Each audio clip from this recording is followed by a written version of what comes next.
మా latest videos కోసం మా ఈ తెలుగు న్యూస్ ఛానల్ సబ్స్క్రైబ్ చేసి గంట సింబల్ యాక్టివేట్ చేసుకోండి. స్త్రీలు ఎవరైతే జుట్టును పడేస్తూ ఉన్నారో లేదా అమ్మేసుకుంటూ ఉన్నారో వారు ఖచ్చితంగా ఈ వీడియోను చూడాలి. స్త్రీలందరూ కూడా అందమైన పొడవాటి జుట్టును కావాలని కోరుకుంటూ ఆశపడుతూ ఉంటారు. అయితే కొన్ని కారణాల వల్ల స్త్రీలకు ఉన్న జుట్టు ఊడిపోతూ ఉంటుందని, అలా ఊడిపోయిన జుట్టును కొందరు ఎక్కడ పడితే అక్కడ పడేస్తూ ఉంటారు. మరికొందరు డస్ట్బిన్లో వేస్తారు. ఇంకొంతమంది అయితే ఆ జుట్టును పొదుపు చేసి అమ్మి వంటగదిలోని పాత్రలను కొనుక్కుంటూ ఉంటారు. అయితే జుట్టును ఎక్కడ పడితే అక్కడ పడేసేవారు, అమ్మేసేవారు ఖచ్చితంగా కొన్ని విషయాలు తెలుసుకోవాలి. మన సనాతన ధర్మంలో స్త్రీల గురించి, స్త్రీ ధరించే వస్తువుల గురించి ఎన్నో విషయాలు చెప్పబడ్డాయి. అందులో స్త్రీలు తమ జుట్టు విషయంలో ఎలాంటి జాగ్రత్తలు తీసుకోవాలనే విషయాలను కూడా తెలియజేయబడ్డాయి. స్త్రీలు ఎవరైతే జుట్టును ఎక్కడ పడితే అక్కడ పడేయటం చేస్తారో లేదా అమ్మటం వంటివి చేస్తారో ఆ స్త్రీలు కోరి కష్టాలను తెచ్చుకున్న వారవుతారని సనాతన ధర్మంలో చెప్పబడింది. అంతేకాదు స్త్రీలు ఇప్పటికీ జుట్టు విషయంలో చేయకూడని కొన్ని తప్పు పనులను చేస్తూ ఉన్నారు. అవి ఏమిటో ఈ వీడియోలో తెలుసుకుందాం. వాటితో పాటు జుట్టును పడేసిన, అమ్మేసిన ఏం జరుగుతుందో ఈ వీడియోలో చాలా వివరంగా తెలుసుకుందాం.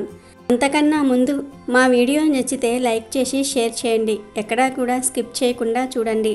అలాగే మా ఛానల్ని కూడా సబ్స్క్రైబ్ చేసుకోండి. ఆడవారు జుట్టు విషయంలో చేసే తప్పుల వల్ల లక్ష్మీ అనుగ్రహాన్ని కోల్పోతారు. ఏ స్త్రీ అయితే ఇంట్లో జుట్టు విరబూసుకుని తిరుగుతుందో ఆ ఇంట్లో లక్ష్మీదేవి ఒక్క నిమిషం కూడా ఉండదు. అంతేకాదు స్త్రీలు ఏ రోజుల్లో పడితే ఆ రోజుల్లో తలకు స్నానం కూడా చేయటం వల్ల కూడా లక్ష్మీ కటాక్షం తగ్గిపోతుంది. స్త్రీలు అతి ముఖ్యంగా మంగళవారము మరియు శుక్రవారం తలస్నానం చేయకూడదు. తప్పనిసరి పరిస్థితులు వస్తే అప్పుడే చేయాలి, కానీ కారణం లేకుండా శుక్రవారము మరియు మంగళవారాలలో స్త్రీలు తలస్నానం చేస్తే ఆర్థిక సమస్యలు వస్తాయని శాస్త్రం తెలిసిన పండితులు చెప్తూ ఉన్నారు. అయితే స్త్రీలు సోమవారం రోజున తలస్నానం చేస్తే నిత్య సౌభాగ్యం లభిస్తుంది. ఆ తలస్నానం కూడా పరగడుపున చేయాలి, ఏమీ తినకుండా చేయాలి. అప్పుడే నిత్య సౌభాగ్యం లభిస్తుందని పెద్దల మాట. బుధవారం తలస్నానం చేస్తే భార్యాభర్తల మధ్య అన్యోన్యత పెరుగుతుంది. గురువారము మరియు శనివారాలలో స్నానం చేస్తే ఐశ్వర్యం కలుగుతుంది. స్త్రీలు మంగళ మరియు శుక్రవారాలలో తలస్నానం చేయకూడదు. దానితో పాటు హెయిర్ కట్ వంటివి కూడా చేసుకోకూడదు. అలాగే అమావాస్య, పౌర్ణమి, ఏకాదశి తిథులలో కూడా తలస్నానం చేయకూడదు. అంటే షాంపూ, కుంకుడికాయలతో తలకు స్నానం చేయకుండా మామూలుగా తలస్నానం చేస్తే సరిపోతుంది. అంటే తలపై నీళ్లు పోసుకుంటే సరిపోతుంది. అలాగే కొంతమంది పెళ్ళైన స్త్రీలు పుణ్యక్షేత్రాలకు వెళ్ళినప్పుడు గుండు చేయించుకుంటూ ఉంటారు. స్త్రీలు తప్పనిసరి పరిస్థితులు వచ్చినప్పుడు మాత్రమే గుండు చేయించుకోవాలని పండితులు చెప్తూ ఉన్నారు. ఎందుకంటే స్త్రీకి అందమైనది జుట్టు కాబట్టి ఏ స్త్రీ అయితే ప్రతిరోజు తల దువ్వి జడ వేసుకుని పువ్వులను ధరిస్తుందో ఆ స్త్రీపై లక్ష్మీదేవి అనుగ్రహం ఎల్లప్పుడూ ఉంటుంది. భరించలేని కష్టాలు వచ్చినప్పుడు, గత్యంతరం లేనప్పుడు మాత్రమే భర్త అనుమతి తీసుకొని దేవతలకు క్షమాపణలు చెప్పి తలనీలాలను సమర్పించాలి. అలా కాకుండా ఏ పుణ్యక్షేత్రానికి వెళ్ళినా అక్కడ తలనీలాలను ఇస్తూ ఉంటారు కొందరు స్త్రీలు. మరికొందరేమో జుట్టు బాగా పెరిగిపోతుంది అని పదే పదే గుండు చేయించుకుంటూ ఉంటారు. జుట్టు కట్ చేసుకోవటం వంటివి చేస్తూ ఉంటారు. ఇలా జుట్టును తరచుగా కట్ చేసే వారి దగ్గర లక్ష్మీదేవి అస్సలు ఉండదు. కాబట్టి కారణం లేకుండా ఆడవారు పదే పదే హెయిర్ను కట్ చేయటం వంటివి చేయకండి. అలాగే పుణ్యక్షేత్రాల దర్శనాలకు వెళ్ళినప్పుడు కూడా తలనీలాలు ఇవ్వకండి. ముత్తైదు అయిన స్త్రీ తలనీలాలు ఇవ్వకండి. 3 కత్తెర్లు ఇస్తే సరిపోతుంది. మీకు ఏదైనా తీరని సమస్య ఉంది, లేదా తీరని కోరిక ఉంది, లేదా మీకు తెలియకుండా మొక్కుకున్నారు అని అనుకుంటే అప్పుడు తలనీలాలను ఇవ్వండి. కానీ ఇతరులకు మీరు పుణ్యక్షేత్ర దర్శనానికి వెళ్ళాం అని తెలియడానికి తలనీలాలను ఇవ్వకండి. పుణ్యానికి బదులు పాపం చుట్టుకుంటుంది. ఇక ప్రతిరోజు ఆడవారు జుట్టును దువ్వుకుంటూ ఉంటారు. అలా దువ్వినప్పుడు కొంచెం జుట్టు ఊడుతుంది. అలా ఊడిన జుట్టు ఎలా పడితే అలా, ఎక్కడ పడితే అక్కడ గోడవతల గిరాటేయటమో ఇలాంటి పనులు అస్సలు చేయకూడదు. అలాగే జుట్టు దువ్వే ముందు ఇంటి బయటకు వచ్చి జుట్టు దువ్వుకోవాలి. కొంతమంది డ్రెస్సింగ్ టేబుల్ దగ్గరే జుట్టును దువ్వుతూ ఉంటారు. అలా దువ్వినప్పుడు కొంచెం హెయిర్ దువ్వెనలో ఉండిపోతుంది. మిగిలిన హెయిర్ అంతా కూడా నేలపై పడుతుంది. అలా ఇంట్లో జుట్టు పెరిగిపోతుంది. ఇంట్లో ఎక్కడ పడితే అక్కడ తల వెంట్రుకలు ఉంటే ఆ ఇంట్లో జ్యేష్ఠాదేవి తిష్ట వేసుకొని కూర్చుంటుంది. కాబట్టి స్త్రీలు ఎప్పుడూ కూడా తల దువ్విన ఇంటి బయటకు వచ్చి జుట్టును దువ్వుకోవాలి. అలా అని సింహద్వారానికి ఎదురుగా నిలబడి ఎప్పుడూ కూడా తలను దువ్వకండి. సూర్యాస్తమయ సమయంలో అంటే 5:30 నుండి 7 వరకు తలను దువ్వకూడదు. పిల్లలకు కూడా జడ వేయకూడదు. గుమ్మంపై కూర్చొని లేదా గుమ్మానికి అడ్డంగా కూర్చొని జడ వేయకూడదు. ఇతరులకు వేయకూడదు. ఇక రాలిన వెంట్రుకలను, దువ్వెన నుండి తీసిన వెంట్రుకలను ఎక్కడ పడితే అక్కడ పడేయకండి. డస్ట్బిన్లో వేయండి. డస్ట్బిన్లో వేసినప్పుడు ఆ రాలిన జుట్టుపై ఉమ్మండి. రాలిన జుట్టుపై ఉమ్ము వేయటం వల్ల కొన్ని ప్రయోజనాలు ఉన్నాయి. అవి ఏమిటి అంటే, ఒకవేళ మీరు మీ జుట్టు బయటపడేయటం చేస్తే ఆ జుట్టు పొరపాటున ఎవరి కాలి కింద అయినా సరే పడితే వారికి దరిద్రం చుట్టుకుంటుంది. ఒకవేళ ఆ జుట్టు ఏ క్షుద్ర పూజలు చేసే వారికే దొరికితే మీకే దరిద్రం పడుతుంది. ఇతరులకు మీరు జుట్టును అమ్మినా సరే ఆ జుట్టుపై ఉమ్మండి. కొంచెం కొంచెం జుట్టును పొదుపు చేసిన ప్రతిసారి ఆ జుట్టుపై ఉమ్మి కవర్లో పెట్టండి. ఆ తర్వాత అమ్ముకోండి. జుట్టును ఎప్పుడు దువ్వినా ఒక చోట కూర్చుని దువ్వాలి. అలాగే రాలిన జుట్టును కూడా చాలా జాగ్రత్తగా బయటపడేయాలి. అది కూడా ఉమ్మి బయటపడేయాలి. అటు ఇటు తిరుగుతూ జడ వేసుకోవటం వల్ల మీ ఇంట్లో చెడు పెరిగిపోతుంది. రాలిన వెంట్రుకలు వంట చేసిన పదార్థాలలో కూడా పడే అవకాశం ఉంటుంది. దీనివల్ల ఆరోగ్య సమస్యలు కూడా వస్తాయి. కాబట్టి ఆడవారు జుట్టు విషయంలో ఎంత జాగ్రత్తగా ఉంటే అంత మంచిది. మీకు, మీ కుటుంబానికి కూడా చాలా మంచి జరుగుతుంది. చిన్నారులకు పుట్టు వెంట్రుకలను తీయటం అనేది హిందూ సాంప్రదాయంలో ఉంది. హిందువులందరూ ఈ ఆచారాన్ని పాటిస్తూ వస్తూ ఉన్నారు.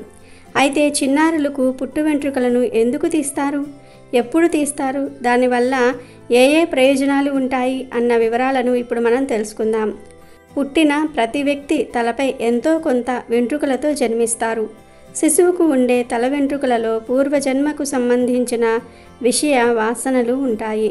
వాటి తాలూకు పాపకర్మలు శిశువు తలను అంటిపెట్టుకొని ఉంటాయి. వీటిని తొలగించాలనే ఉద్దేశంతోనే శిశువులకు చిన్న వయసులోనే కేశఖండన చేయించాలని శాస్త్రం చెప్తోంది. పిల్లలకు మొదటి సంవత్సరంలో కానీ 3వ సంవత్సరంలో కానీ ఈ సంస్కారాన్ని నిర్వహించాల్సి ఉంటుంది. అయితే పుట్టినప్పటి నుంచి 3 ఏళ్ల వరకు ఏడాదికి ఒక్కసారి వెంట్రుకలను తీయాలని కూడా కొందరు పండితులు చెప్తూ ఉన్నారు. అయితే పుట్టు వెంట్రుకలను దాదాపుగా చాలామంది పూర్తిగా తీసేస్తారు. కానీ ధర్మశాస్త్రం పిలకలాగా ఉంచి మిగిలిన వెంట్రుకలను తీయాలి అని చెప్తుంది. ఇది తెలియకపోవటం వల్ల చాలామంది మొత్తం వెంట్రుకలను తీస్తూ ఉన్నారు. అయితే బిడ్డ పుట్టిన తర్వాత మొదటిసారిగా చేసే కేశఖండనకు చాలా ప్రాముఖ్యత ఉంది. ఇందుకోసం ప్రత్యేకంగా ముహూర్తం కూడా పెట్టించుకుంటారు. ఆ ముహూర్త కాలంలోనే పుట్టు వెంట్రుకలు తీయించి దైవ దర్శనం చేయిస్తారు. అయితే ముహూర్తం ఎందుకు పెడతారంటే, మొదటిసారిగా కేశఖండన చేయటం వలన పాప ప్రక్షాళన జరగాలని, జ్ఞానాన్ని సముపార్జించాలన్న ముఖ్య సంకల్పం నెరవేరటం కోసం ముహూర్తం నిర్ణయిస్తారు. పిల్లలకు పుట్టు వెంట్రుకలు తీయటం వల్ల బలం, ఆయుష్, వర్చస్సు కలుగుతాయని పండితులు చెప్తూ ఉన్నారు. ఇదే చిన్నారులకు పుట్టు వెంట్రుకలను తీయటం వెనుక ఉన్న అంతరార్థం. ప్రతిరోజు స్నానం చేసే మహిళలు తప్పక ఈ వీడియోను చూడాలి. తప్పక ఈ విషయాలు తెలుసుకోవాలి. స్నానం విషయంలో ఆడవారు తెలియక చాలా పొరపాట్లు చేస్తూ ఉంటారు. దానివలనే అనేక రకాల కష్టాలు అనుభవిస్తూ ఉంటారు. అసలు స్నానం ఎందుకు చేయాలి, స్నానం చేయటం వలన ఎలాంటి ఉపయోగాలు ఉన్నాయి, స్నానం గురించి పరమేశ్వరుడు ఏం చెప్పాడు అనే విషయాన్ని ఈరోజు మనం ఈ వీడియోలో వివరంగా తెలుసుకుందాం. ఒకసారి శివపార్వతులు ఆకాశ మార్గంలో కాశీ నగరానికి వెళ్తూ ఉన్నారు. అప్పుడు వారు కిందికి చూసేసరికి గంగానదిలో అనేక మంది యాత్రికులు స్నానాలు చేసి హరహర గంగే హరహర గంగే అనుకుంటూ వెళ్తూ ఉన్నారు. కానీ వారి ముఖాల్లో ఆనందం లేదు. వారు ఇంకా దుఃఖంతో, బాధతో ఉన్నారు. అది చూసి పార్వతీదేవి ఆశ్చర్యపడి శివుడితో, నాథ, ఇంతమంది గంగలో స్నానాలు చేస్తూ ఉన్నారు కదా, గంగానదిలో స్నానం చేసినట్లయితే సమస్త పాపాలు, దుఃఖాలు తొలగిపోతాయి అంటారు కదా, మరి వీరి పాపాలు, దుఃఖాలు ఎందుకు తొలగిపోలేదు? గంగానదిలో అంత శక్తి లేదా అని సందేహం వెల్లబుచ్చింది. ఆ మాటలు విన్న శివుడు చిరునవ్వుతో, దేవి, గంగా నదిలో ఇప్పటికీ ఎప్పటికీ శక్తి అలాగే నిలిచి ఉంటుంది. కానీ ఈ మనుషులందరూ పాపనాశిని అయిన గంగలో స్నానమే చేయలేదు. మరి ఇక వారికి మంచి ఎలా జరుగుతుంది అని అంటాడు. అప్పుడు పార్వతీదేవి ఆశ్చర్యంతో, ఏంటి వీళ్ళు స్నానం చేయలేదా? అదేమిటి స్వామి అలా అంటున్నారు? అందరూ గంగానదిలో స్నానం చేసే కదా వెళ్తూ ఉన్నారు. వాళ్ళ ఒళ్ళు కూడా తడిగానే ఉంది చూడండి అంది. అప్పుడు పరమేశ్వరుడు, పార్వతి, వీళ్ళు కేవలం నదిలో మునిగి వస్తున్నారు, అంతేగాని మనస్ఫూర్తిగా గంగా స్నానం చెయ్యట్లేదు. నేను నీకు ఒక రహస్యాన్ని చెప్తాను. రేపు బాగా వర్షం కురుస్తుంది, నదిలోనికి నీరు బాగా వస్తుంది. ఆ నీటిలో నేను మునిగిపోతున్నట్లు నటిస్తాను. నువ్వు నా భార్యలాగా నటించు, అప్పుడు నీ ప్రశ్నకు సమాధానం దొరుకుతుంది అని చెప్తాడు. పార్వతీదేవి కూడా సరే అంటుంది. మర్నాడు జోరున వర్షం పడుతుంది. దాంతో గంగా నది పొంగి పొర్లుతుంది.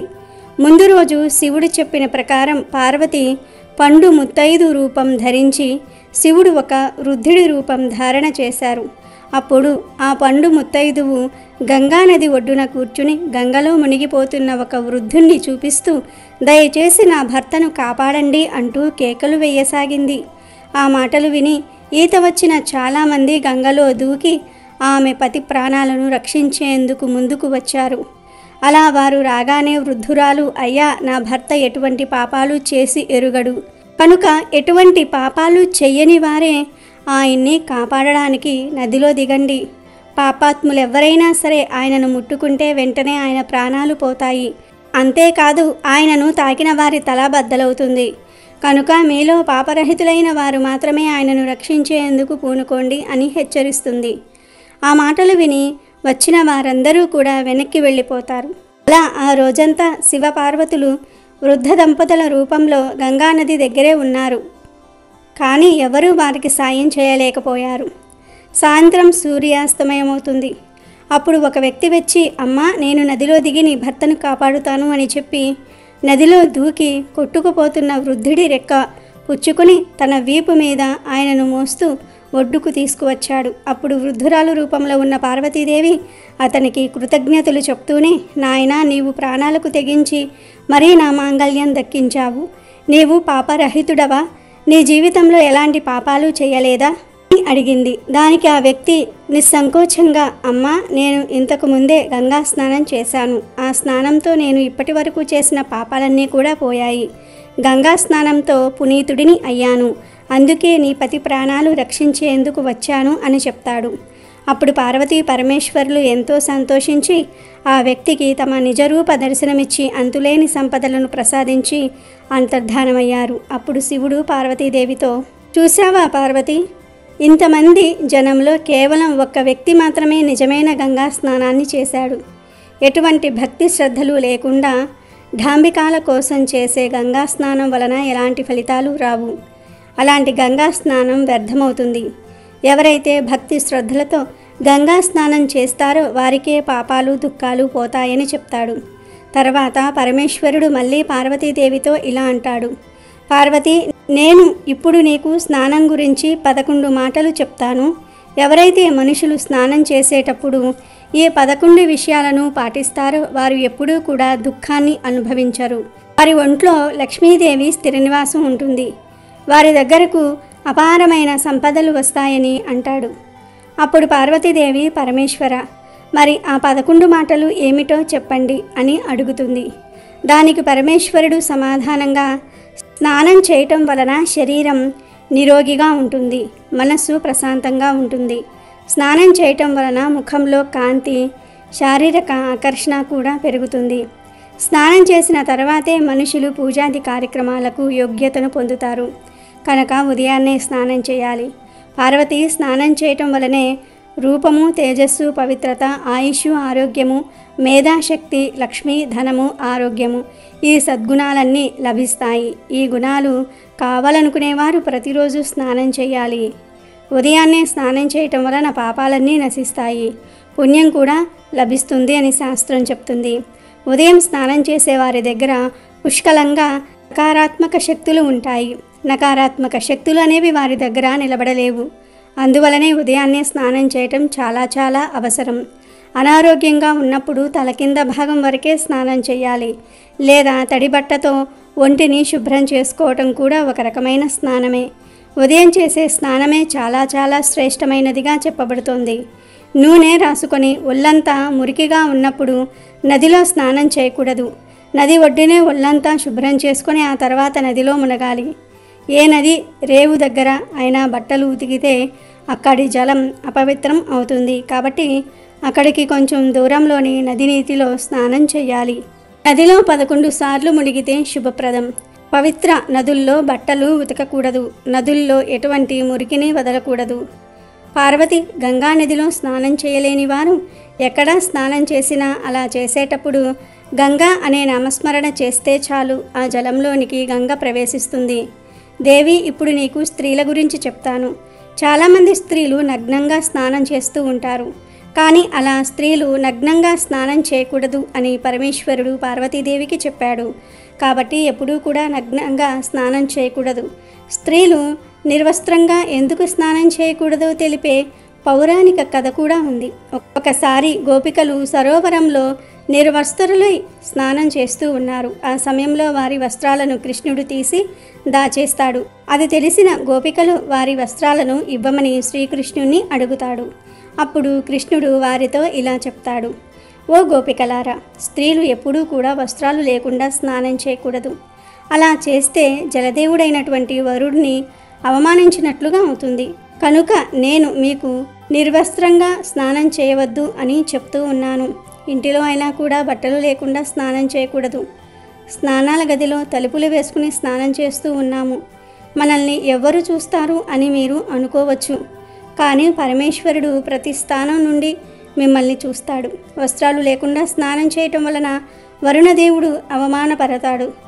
నిర్వస్త్రంగా స్నానం చేస్తే స్త్రీలకు పాపం కలుగుతుంది. శారీరకంగా, ఆర్థికంగా సమస్యలు వస్తాయి. బట్టలు లేకుండా స్నానం చేస్తే మీ శరీరంలోనికి నకారాత్మక శక్తులు ప్రవేశిస్తాయి. మీ మానసిక పరిస్థితి కూడా నకారాత్మకంగా మారిపోతుంది. కనుక మీరు కూడా స్నానం చేసేటప్పుడు ఏదో ఒక వస్త్రాన్ని ధరించండి. బట్టలు లేకుండా మాత్రం స్నానం చేయకండి. అలా స్నానం చేస్తే దాని ప్రభావం మీ మనస్సు, మీ శరీరం మరియు మెదడు మీద పడుతుంది. గరుడ పురాణం ప్రకారం మీరు స్నానం చేసేటప్పుడు మీ మరణించిన పెద్దలు మీ చుట్టుప్రక్కలే ఉంటూ ఉంటారు. మీరు నిర్వస్త్రులై స్నానం చేసినట్లయితే మీకు పితృదోషం తగులుతుంది. బట్టలు లేకుండా స్నానం చేయటం వలన పితృదేవతలకు తృప్తి లభించదు. దాని వలన పితృదోషం వస్తుంది. ఎందుకంటే స్నానం చేసేటప్పుడు వస్త్రాల నుండి కారే నీటిని పితృదేవతలు తాగుతారు. దాని వలన వారికి తృప్తి లభిస్తుంది. నిర్వస్త్రంగా స్నానం చేస్తే పితృదేవతలు శపిస్తారు. దాని వలన మనిషి చాలా ఇబ్బందులను ఎదుర్కోవలసి వస్తుంది. కనుక ఎప్పుడూ కూడా నిర్వస్త్రంగా స్నానం చేయకూడదు. పురాణాల ప్రకారం స్నానం చేయబడిన నీరు పితృదేవతలకే సమర్పించబడుతుంది. బట్టలు లేకుండా స్నానం చేస్తే పితృదేవతల ఎదురుగా మీరు నిర్వస్త్రులుగా ఉన్నట్లే. బట్టలు లేకుండా స్నానం చేసే స్త్రీలను లక్ష్మీదేవి ఎప్పటికీ అనుగ్రహించదు. దాని వలన జాతకంలో ధనహాని యోగ్యత ఏర్పడుతుంది. ఆర్థిక ఇబ్బందులు వస్తాయని శ్రీకృష్ణుడు గోపికలకు సలహా ఇచ్చాడు. ఇది శాస్త్రాలలో చెప్పబడిన విషయం. కనుక ఆడవారు ఎట్టి పరిస్థితుల్లో వస్త్రాలు లేకుండా స్నానం చేయకండి. బట్టలు లేకుండా స్నానం చేస్తే పితృదేవతలు శపిస్తారు.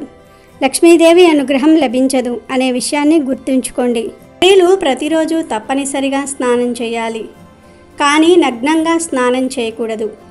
అలా నిర్వస్త్రంగా స్నానం చేస్తే ఫ్యూచర్లో అనేక రకాల కష్టాలను ఎదుర్కోవలసి వస్తుంది. అందుకే పాత రోజుల్లో స్త్రీలు లంగా కట్టుకొని స్నానం చేసేవారు. పల్లెటూర్లలో ఇప్పటికీ కూడా ఆడవారు వస్త్రాన్ని ధరించి, అంటే అడుగు లంగాలు ఉంటాయి కదా, ఆ అడుగు లంగాలను కట్టుకునే స్నానం చేస్తారు. నగ్నంగా స్నానం చేయరు. అలా ఏదో ఒక వస్త్రం కట్టుకొని స్నానం చేస్తేనే లక్ష్మీదేవి అనుగ్రహం లభిస్తుంది. కనుక స్నానం విషయంలో ఆడవారు ఈ నియమాలను తప్పక పాటించండి. మంచి శుభ ఫలితాలను పొంది ఆనందంగా జీవించండి. ఇప్పుడు స్త్రీలు తలస్నానం చేసేటప్పుడు ఎలాంటి తప్పులు చేయకూడదు అనే విషయాన్ని కూడా వివరంగా తెలుసుకుందాం. సాధారణంగా స్త్రీలందరూ కూడా వారానికి ఒకసారి లేదా 2 సార్లు లేదా 3 సార్లు తలకు స్నానం చేస్తూ ఉంటారు. అయితే అలా తల స్నానం చేసేటప్పుడు పొరపాటున కూడా ఈ తప్పును చేయకూడదు. చేస్తే అశుభం జరుగుతుంది, ఇంటికి మంచిది కాదని పండితులు చెప్తూ ఉన్నారు. ఉపాసిని స్త్రీలు కానీ లేదా కన్యలు కానీ తలస్నానం చేసేటప్పుడు పొరపాటున కూడా ఒక తప్పు చేయకూడదని శాస్త్రాలు చెప్తూ ఉన్నాయి. అదేమిటంటే కేవలం నీటిని మాత్రమే పోసుకొని తలస్నానం చేయకూడదు. షాంపూ లేదా కుంకుడుకాయ రసంతో తల రుద్దుకుని స్నానం చేయాలి. అంతేగాని ఒట్టి నీళ్లు మాత్రమే తల మీద పోసుకోకూడదు. ఎందుకంటే ఎవరైనా సరే చనిపోయినప్పుడు లేదా అశౌచంలో ఉన్నప్పుడు మాత్రమే ఇలా చేస్తారు. కాబట్టి స్త్రీలు ఎప్పుడూ తలస్నానం చేసినా తలంటు స్నానం మాత్రమే చేయాలి. తలకు ఏదో ఒకటి రుద్దుకోవాలి తప్ప ఊరకే తల మీద నీళ్లు మాత్రం పోసుకోకూడదని పండితులు చెప్తూ ఉన్నారు. తలస్నానం వేరు, తలంటు స్నానం వేరు. కేవలం తల మీద నీళ్లు పోసుకుంటే దానిని తలస్నానం అంటారు. ఈ తలస్నానం అశుభం జరిగినప్పుడు మాత్రమే ఆచరించాలి. మామూలు రోజుల్లో స్త్రీలు తలస్నానం చేయటం మంచిది కాదు. షాంపూ లేదా కుంకుడుకాయలతో తల రుద్దుకుని స్నానం చేస్తే దానిని తలంటు స్నానం అంటారు. ఆడవాళ్ళు ఎప్పుడు పడితే అప్పుడు తలస్నానం చేయకూడదు. అంటే ఆడవారు ఊరకే ప్రతిరోజు తల మీద నీళ్లు పోసుకోకూడదు. వారు కేవలం కంఠ స్నానం మాత్రమే చేయాలి. మగవారు మాత్రము ప్రతిరోజు స్నానం చేసేటప్పుడు తల మీద నీళ్లు పోసుకోవచ్చు. ఆడవారు మాత్రం తలస్నానం చేయకూడదు. షాంపూ లేదా కుంకుడుకాయలతో తలంటు స్నానం మాత్రమే చేయాలి. ఆ తలంటు స్నానాన్ని కూడా మంగళవారం రోజు అస్సలు చేయకూడదు. ఆడవారు ఏదైనా అశుభ కార్యాలు జరిగినప్పుడు మాత్రమే తల మీద నీళ్లు పోసుకోవాలి. మిగిలిన రోజుల్లో ఆడవారు తల మీద నీళ్లు పోసుకోకూడదు. అది మంచిది కాదు. అమెజాన్లో బెస్ట్ డిస్కౌంట్స్ కోసం వీడియో డిస్క్రిప్షన్లో లింకు ఉంది, చూడండి. అలాగే మా టెలిగ్రామ్ ఛానల్ సబ్స్క్రైబ్ చేసుకోండి.